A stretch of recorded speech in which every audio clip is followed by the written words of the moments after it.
ચાલુ માસમાં છેલ્લા એક વીકમાં કુલ 11 અલગ અલગ હેડ હેઠળ એનડીપીએસ એક્ટ હેઠળને કેસો શોધી શકાયેલા છે, જેમાં એમડીના 6 કેસ છે, ગાંજાના 4 કેસ છે, ચરસનો 1 છે, એમ કુલ મળી 11 એનડીપીએસ એક્ટ હેઠળના કેસો શોધી કાઢવામાં આવેલા છે. આ ગેરકાયદેસર પ્રવૃત્તિ જે અમદાવાદના અલગ અલગ વિસ્તારોમાં ડ્રગ પેડલર્સ દ્વારા કરવામાં આવી રહી છે, એના ઉપર સખત કાર્યવાહીના ભાગરૂપે હાલ પ્રથમ તબક્કામાં એક સારી સફળતા મળી છે. આ જે આરોપીઓ જે અમારી જે 9 ટીમ જે કામે લાગી હતી ક્રાઇમ બ્રાન્ચ, એમાં અલગ અલગ અધિકારી પાસે અલગ અલગ જે પ્રકારે બાતમી ઉપર કામગીરી કરવામાં આવી એ પ્રકારે કુલ 533 ગ્રામ અને અંદાજે 550 ગ્રામ જેટલો એમડીનો જથ્થો પકડાયો છે. 12 કિલો 556 ગ્રામ ગાંજો પકડાયેલો છે.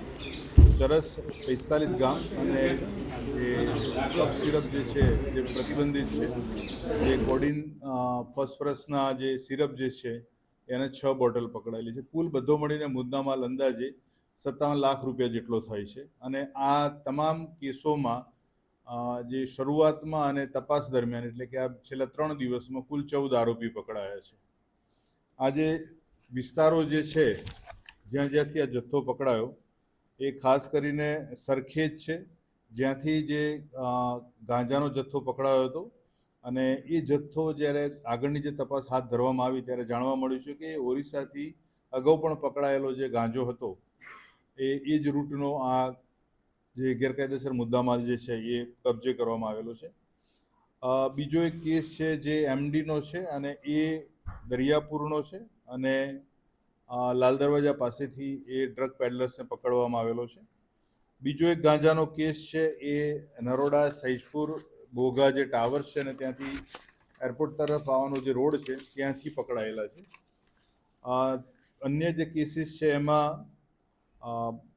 જુહાપુરાના ફરીથી 2 કેસ શોધી શકાયેલા છે જે એમડીના છે, અને પ્રતિબંધિત જે કફ સિરપ જે છે એ એના જે બોટલ્સ પકડાઈ છે એનો કેસ છે.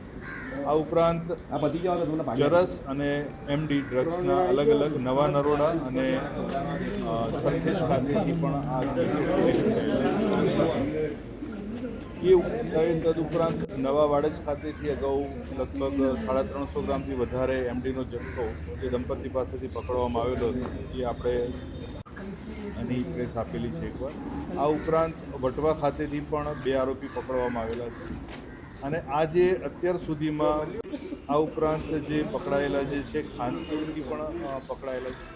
આ જે કુલ 14 આરોપી 16 આરોપી જે પકડાયેલા છે એમાંના 4 આરોપી એવા છે જે અગાઉ પણ નાર્કોટિક્સના કેસમાં એ લોકો પકડાયેલા છે 2023-24માં, અને જામીન મુક્ત થયા બાદ ફરીથી આ ગેરકાયદેસર પ્રવૃત્તિમાં એ લોકો સંડોવાયેલા છે. ખાસ કરીને આ જે પ્રકારની પ્રવૃત્તિ છે એમાં હવે પછીની જે તપાસ હાથ ધરવામાં આવનાર છે એમાં જથ્થો ખરેખર નાનો હોય કે મોટો, એ જથ્થાના મૂળ સ્થાન સુધી પહોંચવાનું આ વખતે જે ઝુંબેશ હાથ ધરી છે એના ભાગરૂપે જે કહેવાય કે જ્યાંથી પણ જથ્થો આવ્યો છે એના મૂળ ઉત્પાદન સ્થળ સુધી પહોંચવાની ઘણી બધી માહિતી અને જે પણ એના શકના દાયરામાં જે છે અને જે ડેટા ઉપલબ્ધ થયો છે, આના કારણે વધુ સારી સફળતા નજીકના ભવિષ્યમાં મળવાની આવવાની શક્યતા છે.